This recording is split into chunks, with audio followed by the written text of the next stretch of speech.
his book, The Body Keeps the Score, Dr. Bessel Van Der Kolk shares some research by his colleague Ruth Lanius about what he calls the self-sensing areas of the brain.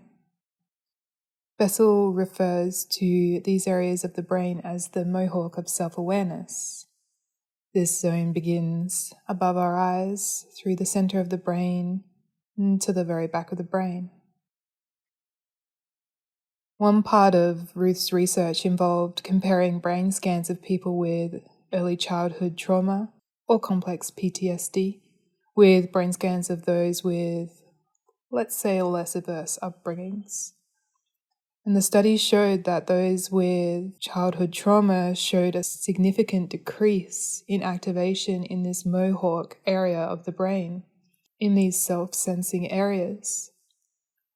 So these areas, the neural pathways involved in making connections and processing emotions, advocating for oneself, identifying one's personal needs, sense of identity and attunement to preferences, in their research showed they weren't as active in the brain with someone without CPTSD.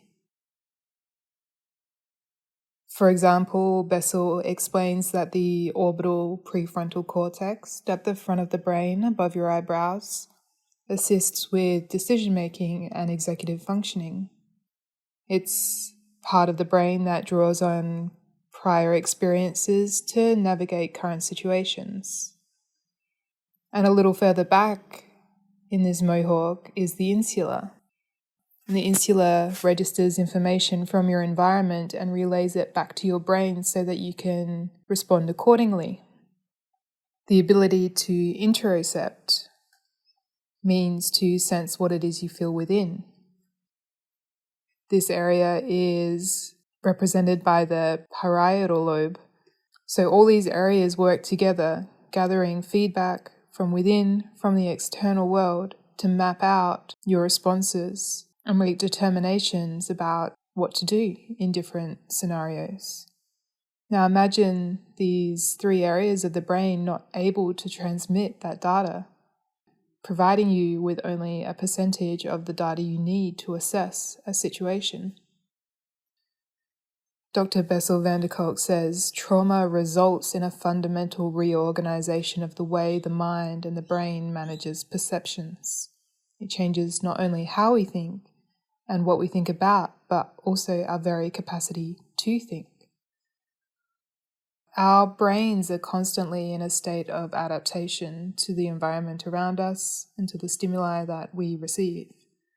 Your subconscious is always working to protect you, so naturally it would adapt in order to ensure survival. If that means diminishing a sensitivity to certain cues or repressing your needs because they get met with backlash, well, you did what you had to do. Often though, as we grow, these mechanisms expire in their usefulness. Cue the montage of repetitive patterns that are occurring in one's life. There are lots of ways this can manifest, and many different layers per individual. And there are also multiple patterns playing out all at once, and the borders aren't always clear. Dr. Bessel Van Der Kolk says if you cannot tolerate what you know or feel what you feel, the only option is denial and disassociation. The solution requires finding ways to help people alter the inner sensory landscape of the body. From my experience as a hypnotherapist and from the vast amount of research I've done in the body's ability to remedy, my feeling is as long as the body is still generating new cells, which you will continue to do until your last breath, and because your brain is adaptive, there is an ability to influence and repair these patterns.